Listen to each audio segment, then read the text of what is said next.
ఎన్నికల ముందు ఇచ్చిన సూపర్ 6 హామీలలో మరో హామీని నెరవేర్చేందుకు కూటమి ప్రభుత్వం సిద్దమైంది. తెలుగు ప్రజల నూతన సంవత్సరం ఉగాది నుంచి మహిళలకు ఆర్టీసీ బస్సులలో ఉచిత ప్రయాణం కల్పించే దిశగా అడుగులు వేస్తుంది. ఉమ్మడి జిల్లా పరిధిలో మహిళలు నెలలో ఎన్నిసార్లైనా రోజుకు ఎంత దూరం ప్రయాణించినా టికెట్ కొనాల్సిన అవసరం ఉండదు. దీనిపై ఏపీ ముఖ్యమంత్రి చంద్రబాబు, రవాణా శాఖ మంత్రి మణిపల్లి రాంప్రసాద్ రెడ్డి ఆర్టీసీ ఉన్నతాధికారులతో నిన్న సమీక్షించారు.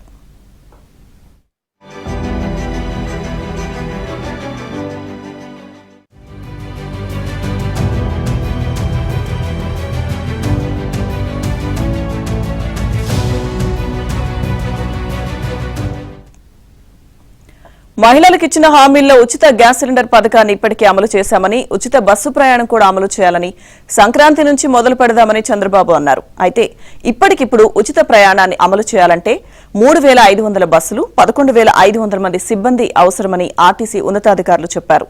కనీసం 2,000 కొత్త బస్సులు లేదా అద్దె బస్సులు లేకుండా ఉచిత ప్రయాణం హామీ అమలు చేయలేమని అన్నారు.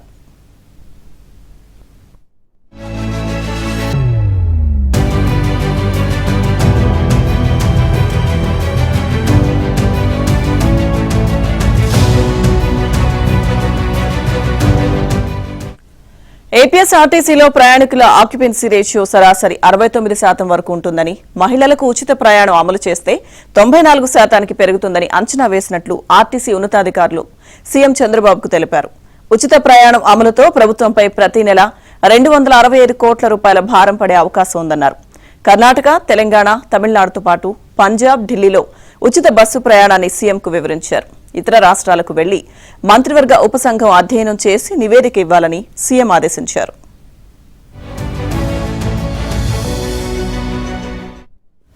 జనవరి 2న హోంశాఖ మంత్రి అనిత, మహిళా సంక్షేమ శాఖ మంత్రి సంధ్యారాణి ఆర్టీసీ అధికారుల బృందంతో కలిసి కర్ణాటకకు అధ్యయనానికి వెళ్తున్నట్లు సీఎంకు మంత్రి రాంప్రసాద్ రెడ్డి తెలిపారు. ఇటీవల తెలంగాణ సీఎం రేవంత్ రెడ్డితో ఉచిత ప్రయాణం అమలుపై ఎదురైన సవాళ్లు, ఇబ్బందుల గురించి చర్చించినట్లు తెలిపారు. త్వరలో తమిళనాడుకు కూడా వెళ్లి అధ్యయనం చేశాక పూర్తిస్థాయి నివేదిక సమర్పిస్తామని చెప్పారు.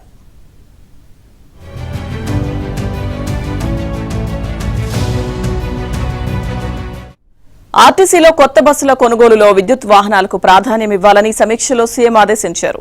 అయితే కేంద్ర ప్రభుత్వం నేరుగా రాష్ట్ర రవాణా కార్పొరేషన్లకు సబ్సిడీ ఇవ్వడం లేదని, గ్రాస్ కాస్ట్ కాంట్రాక్ట్ కింద ఇస్తోందని అధికారులు చెప్పారు. అలా తీసుకుంటే అన్ని అద్దె బస్సులే అవుతాయని, ప్రస్తుతం ఆర్టీసీలో ఉన్న సిబ్బంది సేవలు నిరుపయోగంగా మారే అవకాశం ఉందని వివరించారు. కేంద్ర సబ్సిడీతో సంబంధం లేకుండా మనమే ఎలక్ట్రికల్ వాహనాలు కొనుగోలు చేసి వాటికి ఏపీ వ్యాప్తంగా అదనంగా 42 డిపోలు ఏర్పాటు చేయాల్సి ఉంటుందన్నారు. రాబోయే 2 ఏళ్లలో 5,608 బస్సులను కొనుగోలు చేయాల్సి ఉంటుందని అధికారులు వివరించారు. మొత్తం అధ్యయనం చేసి పూర్తిస్థాయి నివేదికతో మరోమారు రావాలని ఆర్టీసీ అధికారులకు ముఖ్యమంత్రి సూచించారు. ఉగాది నాటికి హామీ అమలయ్యేలా చూడాలన్నారు.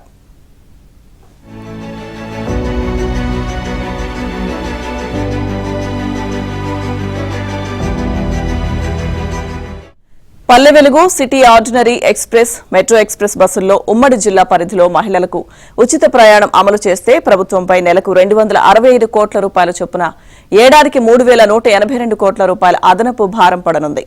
ఆర్డినరీ బస్సుల్లో మాత్రమే ఉచిత ప్రయాణం అమలు చేస్తే నెలకు 177 కోట్ల రూపాయల చొప్పున ఏడాదికి 2,112 కోట్ల రూపాయల భారం భరించాల్సి ఉంటుంది.